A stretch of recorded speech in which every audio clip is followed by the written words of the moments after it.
Protesters spread out across the Lowcountry today, calling on higher minimum wage for South Carolina. They were in West Ashley, downtown, and North Charleston, and so was News 2's Macy McLeod to find out more about what they want changed. People rallied on Rivers Avenue today demanding a minimum wage increase to $15 an hour in the state of South Carolina. I'm fighting for every worker in the state of South Carolina. It's just not fast food. It's women and men that work in hospitals, that work anywhere. The wages in this state are ridiculous. He says this includes the St. Paul's Fire District firefighters who are asking for more than their current income of $9.72 an hour. $9.72 for someone who risks their life every single day? Come on. It needs to stop. It needs to change now. Rachel Nelson works at a local fast food restaurant and is a single mother.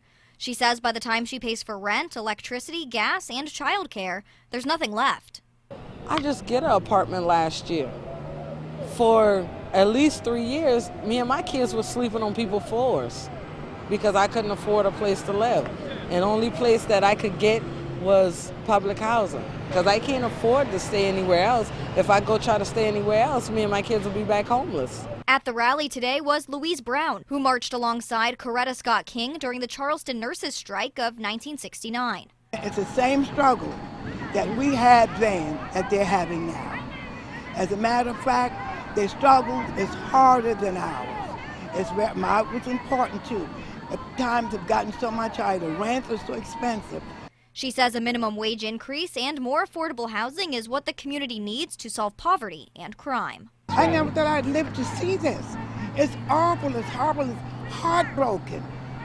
To see the young people have to struggle so hard and yet they're denied the right to have a decent living.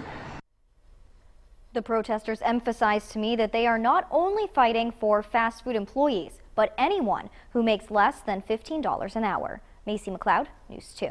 All right, Macy, thank you. South Carolina currently does not have a minimum wage law. California recently passed one, increased to $15 per hour, but it doesn't take effect until 2022. New York did as well, but only affects New York City, and that begins at the end of 2018.